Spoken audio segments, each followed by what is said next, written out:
All right, welcome to the Young Turks. I'm your host, Cenk. Everybody, welcome back from Christmas break on to New Year's break in a little bit. It's in 4 days.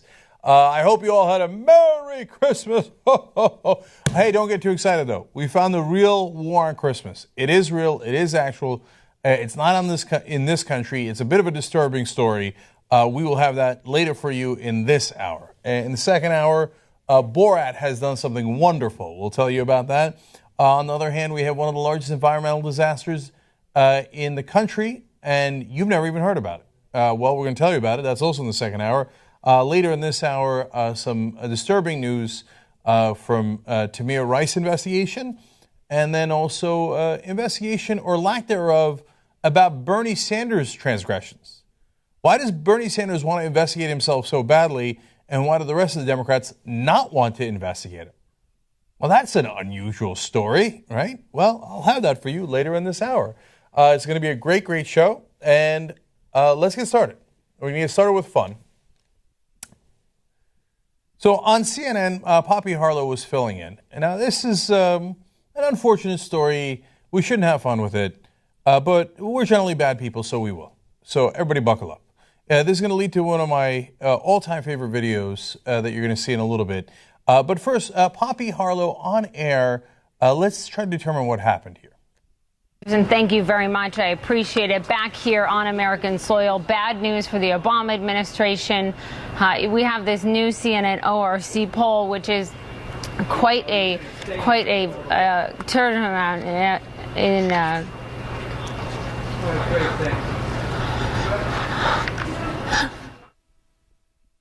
Okay, she's all right. She's all right.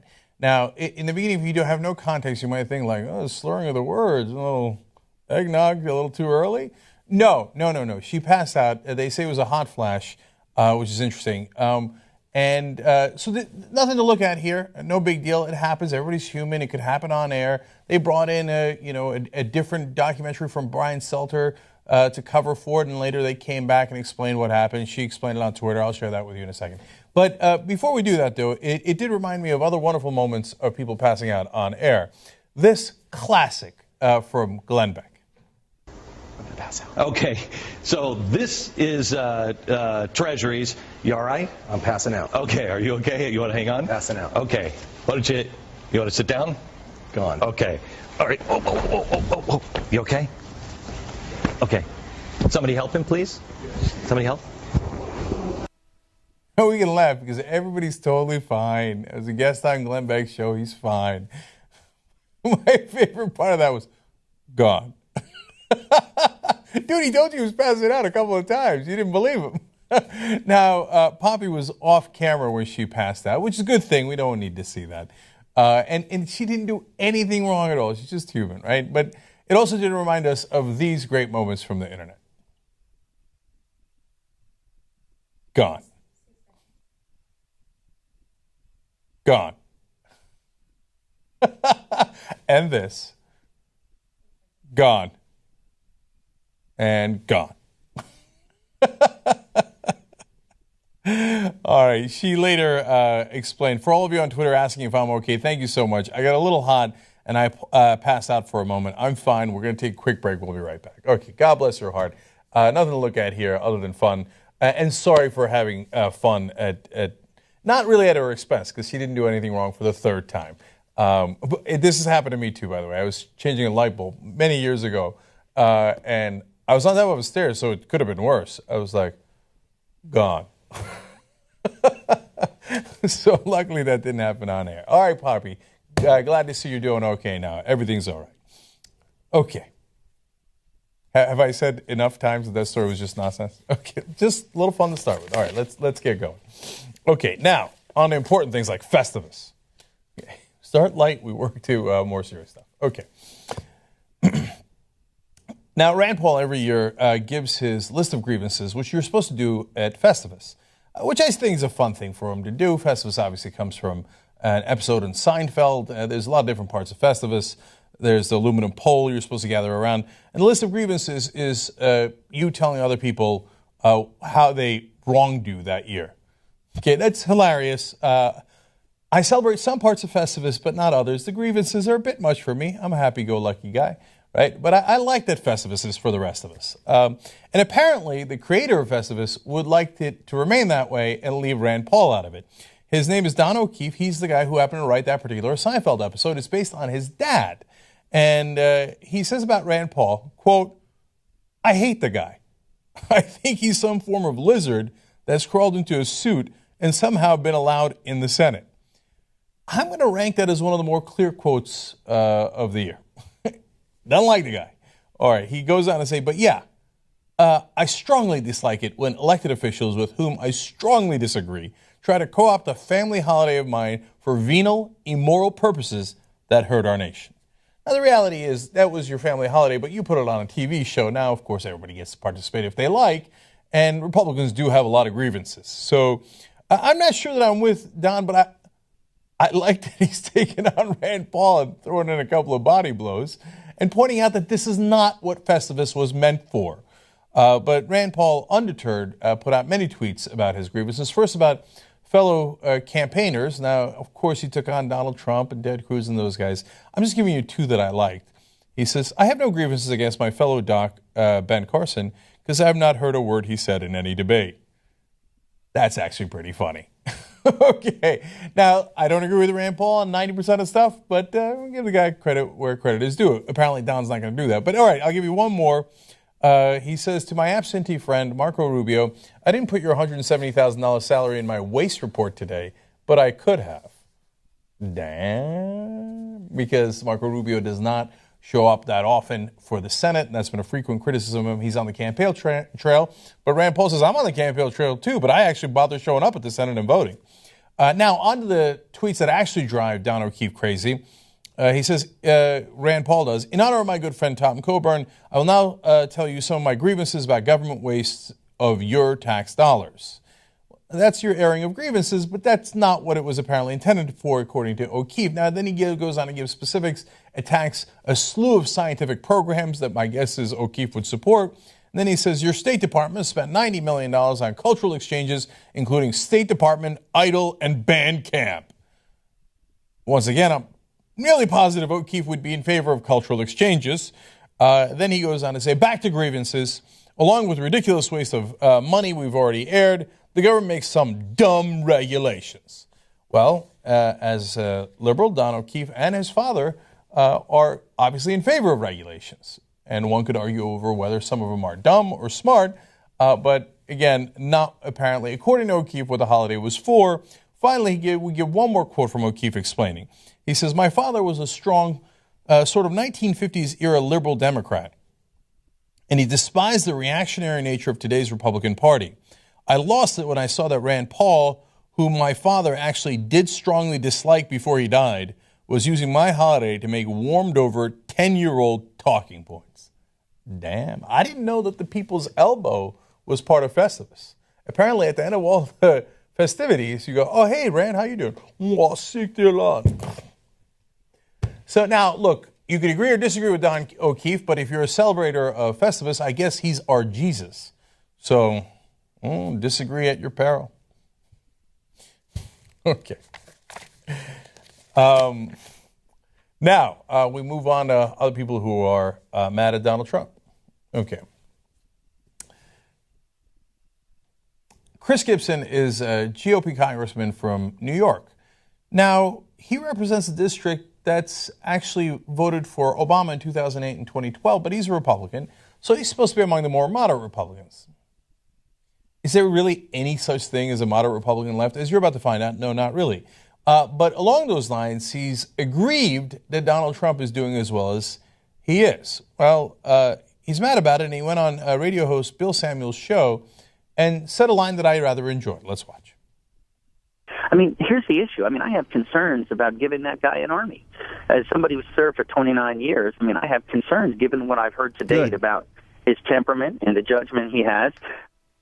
Now, Gibson's a veteran, and he served in the U.S. Army for 29 years, so he'd know a thing or two about that. And I like the phrasing a lot. I'm worried about giving that guy an army. But not just an army, the greatest army ever built by mankind, one that is awesome in its size and power. Whether you agree or disagree with how we use it, it is a phenomenal military, literally the likes of which the world has never seen, including a nuclear arsenal the world has never seen. So giving Donald Trump, who is unstable and unhinged, that kind of power is something that should concern us all. But I believe Chris Gibson is among the last people who should complain. This is your Republican Party. You created Donald Trump. You created this Trumpenstein. And so now that he's coming towards a village near you, all of a sudden you're concerned. But why do I say that about Gibson? I mean, listen to what he said in another part of the interview about John Boehner. Now, remember, John Boehner is a far right-wing Republican. He was the Speaker of the House. I've showed you on this show 100 different ways of how extreme he is today, let alone the Republicans I grew up with in the Northeast many decades ago, when there were such a thing as a moderate Republican. But even to the extreme right wing, John Boehner was too soft, too moderate. Now, Chris Gibson, who claims to be a moderate, said this about John Boehner. Even with the approach that I take in Congress, which is to bring people together to get things done, many people describe that as reasonable. I couldn't vote for John Boehner as reelect. So you thought John Boehner was too moderate? And you're representing a district in New York that voted for Obama twice. And then you complain about Donald Trump. No. We get to complain about Donald Trump. You don't get to complain about Donald Trump because you helped create him. Your party that thought John Boehner was too soft on the Democrats, a preposterous, insane line of thinking that led the Republican Party to be just so radical, doesn't get to complain about the monster that they created in Donald Trump. You egged on your voters throughout all these years. Oh, watch out. Be fearful. The Mexicans are coming. The Muslims are coming. We got to build huge borders. Sharia laws coming. Oh, my God. The Democrats they're not even from this country. Obama's from a different country. Is he really a citizen? The guy who led that effort, Donald Trump, the people who supported the Republican Party. Oh, no. John Boehner made a couple of deals with Democrats. You claim you're in favor of deals? No, I'm going to vote out John Boehner. I'm going to get something even more extreme right wing. And then you complain about Donald Trump? No. Congressman Gibson, the rest of us are deeply concerned about Donald Trump. We agree that we do not want him to have any army, let alone the United States Army. But you should have a tall glass of shut-up juice because you're part of the people who created this monster. Okay. Now, finally, speaking of monsters, let's go to Peter King. Congressman Peter King's from New York, and he's done many investigations, even before Donald Trump was around, on Muslim Americans. He was as McCarthy as it gets before the advent of Ted Cruz and Donald Trump. And he had congressional hearings. I mean, what about these Muslims? My country has a problem. It is the Muslims. He was the originator of kind of that song. I'm paraphrasing. Now, but the investigations were deadly serious. We got to look into these Muslim guys because they're trouble. Now, he's never let go of that. So he's back now that others have joined his bandwagon. And here's what he had to say. And we can say that 98, 99% of the Muslims in this country are good people. I'm actually swearing in the first elected Muslim on Long Island to office. She's a good friend of mine. So this is nothing against Muslims. But the fact is, that is where the threat is coming from. Now, Peter King would know a thing or two about threats because he was sanctioned by a judge before for supporting the IRA, a bunch of terrorists. Now, there are a lot of Irish people who sympathize with the cause of the IRA, if not their tactics, but you didn't help them by funneling money to them so they could buy weapons so they can kill people. Those were some of the charges against Peter King, with well-known ties to actual terrorists. This is a guy who has the gall to say, oh, the threat is coming from Muslims. By the way, on that, he's wrong. Is there no threat from Muslims in this country in terms of Muslim radicals and jihadists? No, of course there are. Look at what happened in San Bernardino. And obviously, 9/11 was horrific and catastrophic. Now, that was about 13 years ago.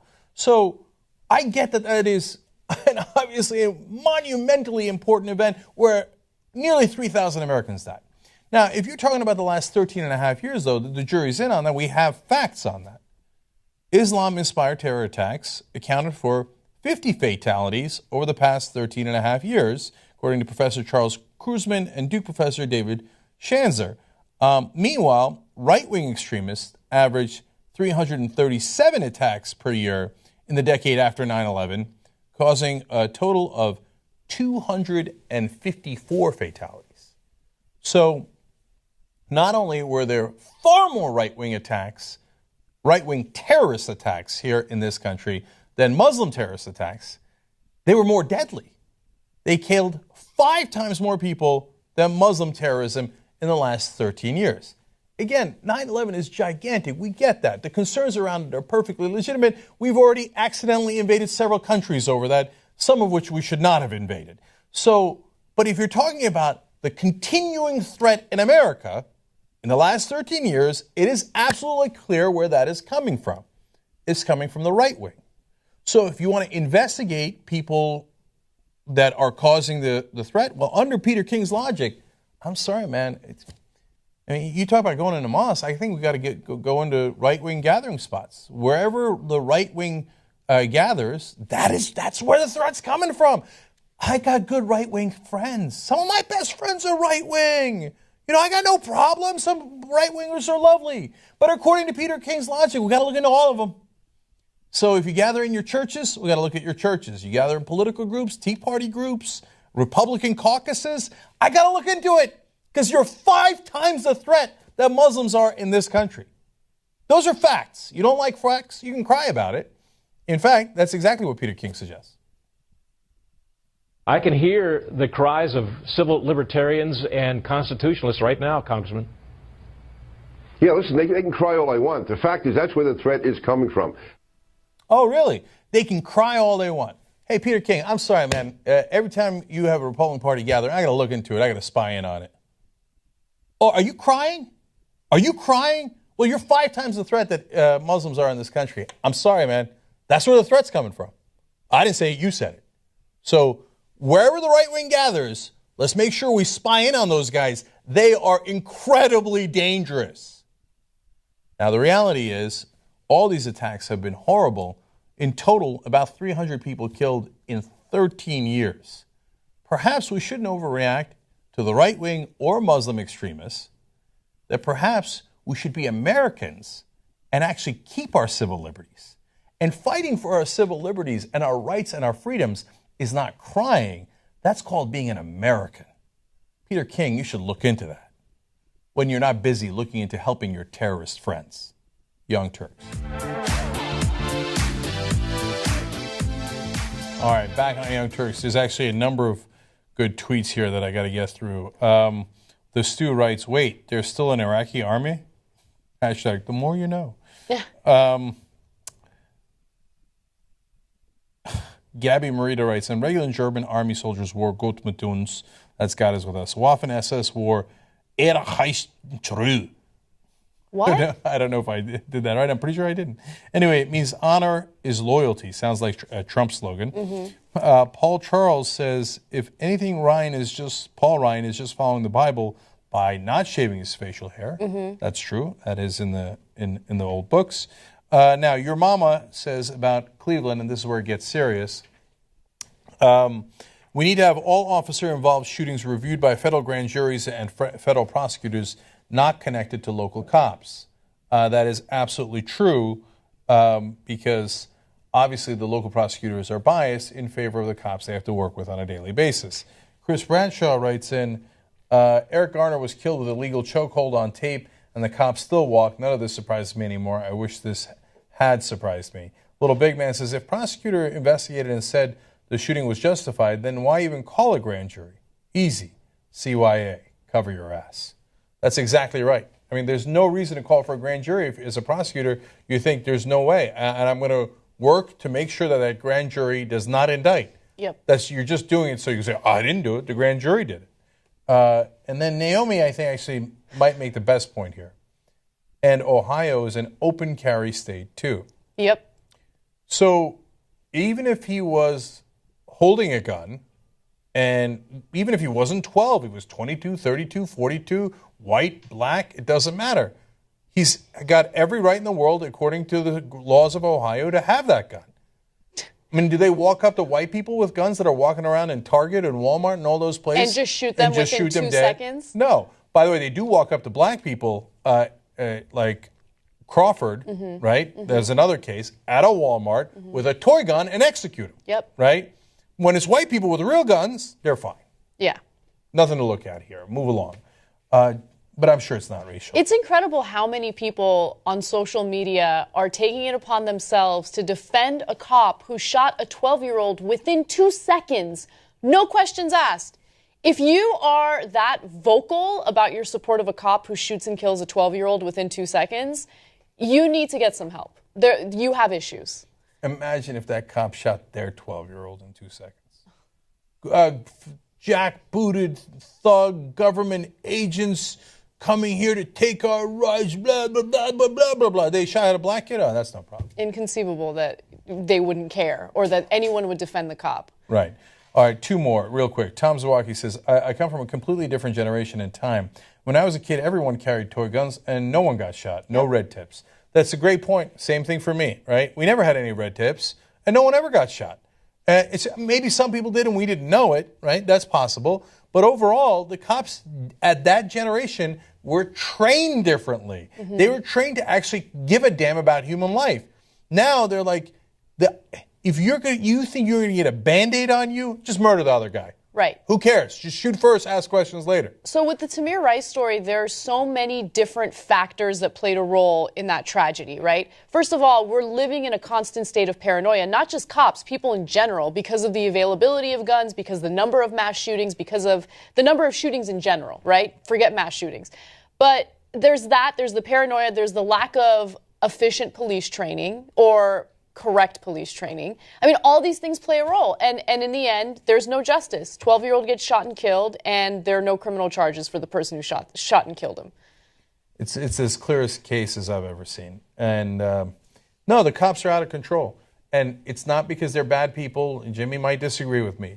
It's because we've set up a system that has 2 fundamental problems. They're trained to shoot instantly, never take any risk with their health ever. Right. Okay? And number 2 is once they shoot and kill people, they always get away with it. Yeah. Okay, finally, on a different topic, on the Bernie Sanders data breach topic, Chris Bradshaw with another good tweet. He says, I hereby dub the scandal Benghazi. We demand the truth about Benghazi. Let's get Congress to convene a dozen investigations. I like that. That's clever, Chris. Nice job. All right, Anna's got a ton of stories for you guys. Yes. Let's get going. All right. A methane leak has been reported in Porter Ranch, California, which is in the San Fernando Valley area of Los Angeles. Now, this methane leak actually started last October, but it hasn't made many headlines, even though the ramifications of this leak are disastrous. Now, a nearby Southern California gas company natural gas well began leaking at a rate of 110,000 pounds an hour. Now, if you think that sounds like a lot, you're right. That's a lot. Yes. Now, we have infrared footage showing what the leak looks like. Rachel Maddow actually did a great report on this, so I want to show you a snippet of her coverage, which includes that footage. Let's take a quick look at that. Last week, we showed you this infrared time-lapse image of the natural gas leak in Porter Ranch, California. With this, we can see what people there have been smelling and getting sick from for nearly 2 months now. This huge, out-of-control natural gas leak that they just cannot get under control. Big rolling clouds of methane gas. This thing has been leaking for weeks now, and the gas company says they're still nowhere near figuring out how to stop the leak. They're still estimating that this leak could keep going on for 4 more months before they figure out how to stop it. And the scale of this thing near Porter Ranch, California, in Southern California, the scale of this thing is nuts. State air quality regulators estimate the leak is releasing so much methane per hour that this one leak basically accounts for 25% of all the daily greenhouse gas emissions in the entire state of California. So that goes towards my point, which is, look, sometimes you hear these things, well, 110,000 pounds an hour of natural gas. And you'll hear like, oh, but actually within context, it's not that bad. No, in this case, it's really, really bad. It's extremely bad. People have been evacuated from their homes. Property values in Porter Ranch, which, by the way, property values in Porter Ranch used to be extremely high, are decreasing rapidly. I mean, people are questioning their livelihood because of this, because people were planning on retiring on the equity of their homes, and now their homes have lost so much value. But forget about that. People's lives are in danger, which is why they're leaving the area, and they're spending as much as $8,500 a month to rent places. Landlords are taking advantage of the situation, which is even more sick. Now, SoCal Gas expects to have the leak fixed in 3 to 4 months. Well, thanks for getting to it. Until then, the company is paying to relocate and house residents and pets sickened by fumes that health officials and independent experts say can cause headaches, nosebleeds, nausea, and other short-term ailments, but supposedly pose no long-term health risks. I don't know if I buy into that. The Southland Regional Association of Realtors has amended residential purchase disclosure agreements for the San Fernando Valley to advise that there is no definitive time frame for controlling the gas leak. So now, first off, you have the damage to the environment that Rachel was talking about, because methane is a huge part of what causes which is worse than carbon emissions, which leads to climate change. Right. Significantly worse, 25 times worse than carbon emissions. So to leak 110,000 pounds of this per hour is devastating. Then you've got the personal health problems that Anna just mentioned. Then you've got the property issues that that we have here. Plus, people are bleeding and have headaches, and their kids are sick. They're checking them into hospitals. Then there are people who are already sick and bedridden in that area. Now they got to get removed from that area entirely and moved into other places. Who's going to bear that cost? So every once in a while, when we have the BP oil disaster, you have disasters like this, people go, golly gee, what could we do? No, well, wait a minute. We could have had more regulation to make sure that we weren't relying on 50-year-old pipes. Right? That's something we could have done. Or regulation to ensure that if a leak like this occurs, there's a quick fix to ensure that you take care of the problem immediately. There needs to be safeguards. But it seems as though because of a lack of regulation, there weren't safeguards put in place to A, prevent the leak, or solve the leak as soon as it happens. The fact that this has been happening since October is ridiculous, and the fact that they don't plan on fixing it or solving this problem until February is even more ludicrous. But if you want to know what the political issues are here, I'll tell you what they are in just a second. Before you do that, one last thing about how disastrous this is. So the company on November 12th released its own report saying that the hazardous sulfur compounds were intermittent and very low, and below the state standard. So nothing to worry about here. Everybody look away. Well, then they did actual tests.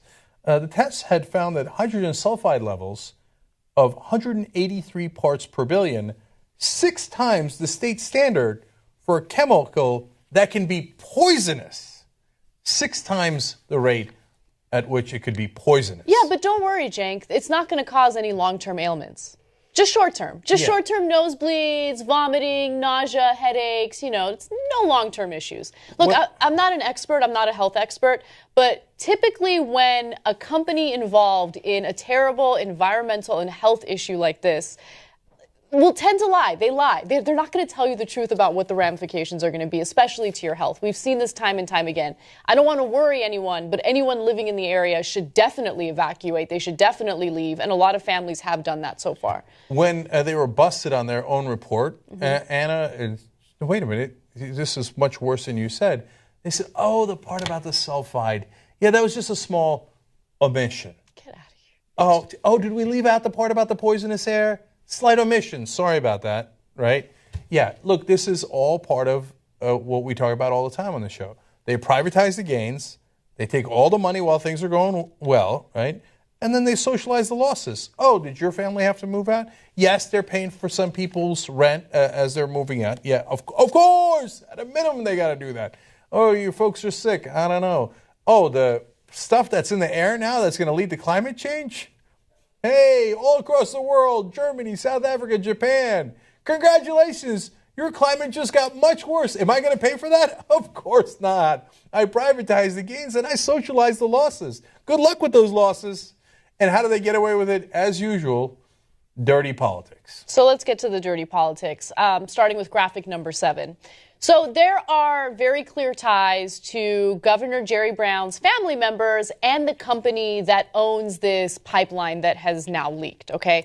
Governor Brown has a number of connections to Sempra, which is the name of the company. His sister, Kathleen Brown, sits on Sempra's board of directors. She joined the company in 2013, reportedly receiving hundreds of thousands of dollars in cash and equity. She also holds $400,000 in stock and last year received a $188,380 salary, and that's according to the Associated Press. Now, Governor Brown himself also has ties to this company in the form of campaign donations. Governor Brown's connections to Sempra goes even deeper. Campaign finance records show that Brown has received tens of thousands of dollars in campaign contributions from Sempra and Sempra employees going back to at least 2006. So, of course, that's going to have an influence on, whether the government goes after this company for this leak. So I haven't seen every press release that Jerry Brown's put on this. I do know that living in Los Angeles, the area that's affected, I have not seen nonstop coverage of this since the leak happened months ago. I haven't seen Jerry Brown all over television going, this is a travesty, we've got to fix it. Now, he's a Democrat. He's supposed to be pro-regulations. Yep. Yet, there doesn't seem to be a ton of news coming out of the governor's office about the outrages here. Now that there's a little bit of a hand in the cookie jar situation, things might change, and we hope they do change. But see, this is what we tell you. It isn't about Democrats. It isn't about Republicans. If you have a system where the people that are in power and the politicians get money from private interests to run their campaigns, who are they going to work for? They're going to work for those private interests. And then that trick, I told you about it just last week, where they hire family members. Talked about it in relationship to Dan Lugar, who's the son of Richard Lugar, former senator from Indiana, that worked on with Harry Reid, a Democrat, to get tax breaks in for casinos and hotels and restaurants, right? So you think that what a wonderful coincidence. It turns out the person who is perfect on expertise for our board is the governor's sister. That's not a coincidence. It's not. They do it as an informal, unofficial bribe, so that if something like this happens... It's funny that they have the informal, unofficial bribes, and then they have the official, very transparent bribes in the form of campaign donations. Look, what makes it even more egregious, Cenk, is that Governor Jerry Brown is known for being very vocal about climate change. Okay, he was one of the U.S. representatives who, not in terms of like Congress representatives, but U.S. politicians that went to Paris during these negotiations. He's been vocal about how we need to do something about climate change. If he's definitely passionate about that issue, then he should come down very hard on Sempra and what's happening in Porter Ranch right now. He should be very vocal about it, and I haven't heard much from Governor Jerry Brown, to be honest with you. And now that the LA Times is writing about it, we're talking about it, Rachel Maddow's talking about it, my guess is that Jerry Brown will come out very belatedly months later and tell us how outraged he is. But funny how they never get outraged until they get caught. It's been happening since October. I feel ignorant. It wasn't even on my radar until recently. So, but you know why? Because no one's covering it. Because no one's got an agenda. Nobody's going to make money by covering this, right? And so, it gets buried. Yeah. So, the right-wing terrorist attacks, they happen 5 times as much as the Muslim terrorist attacks do in this country, right? It should get 5 times the coverage of Muslim terrorist attacks, right? It doesn't. Yeah, shush. Yeah. It's 5% of the coverage. So things that are uncomfortable for the establishment get buried while we have to deal with methane in our air. Disgusting. All right, well, let's move on to other news today. Police officials in Chicago are facing further investigations in yet another shooting of 2 unarmed black individuals. Now, this shooting involves a 55-year-old by the name of Betty Jones, who cops have already admitted that they accidentally shot and killed, and also a 19-year-old named Quintonio LeGrier. Now, both of them were shot and killed. Let me give you the details of what happened. Authorities confirmed a Chicago police officer accidentally shot Betty Jones, 55, as she answered the door for police who had arrived after her neighbor, Antonio LeGrier, the father of the 19-year-old, reported a domestic disturbance. So what occurred, and we have few details at this point because, of course, the story just occurred and authorities aren't releasing very many details.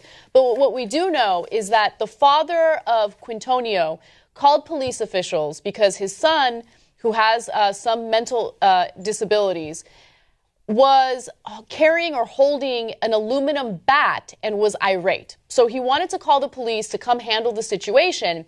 And then he called Betty, their neighbor from downstairs, to open the door or answer the door once police officials arrived. Now, cops claim that once they arrived on the scene, LeGrier, or Quintonio, was running down the stairs carrying the bat, charging at the cops. That's what they're alleging. And at that point, they opened fire.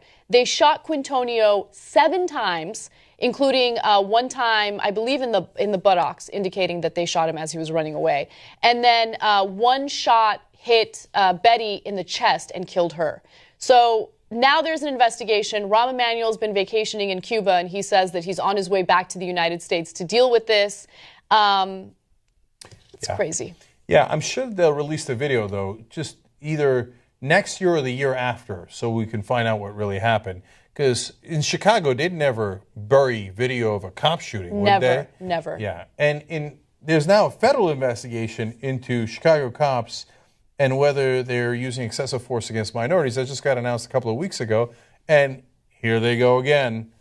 So you're telling me that you thought the 19-year-old was charging at you with a bat. So why'd you shoot the 55-year-old grandmother?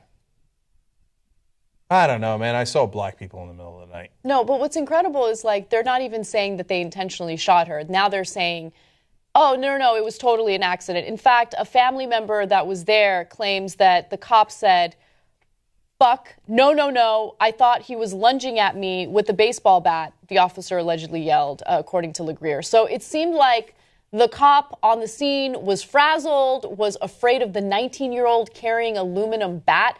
Look, I remember when tasers used to be a big story with cops, right? Like, oh my God, these cops are using these tasers too much. It's dangerous. Sometimes people can get killed if they have heart conditions.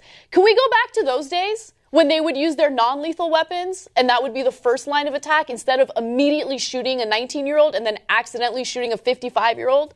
This is what we say all the time.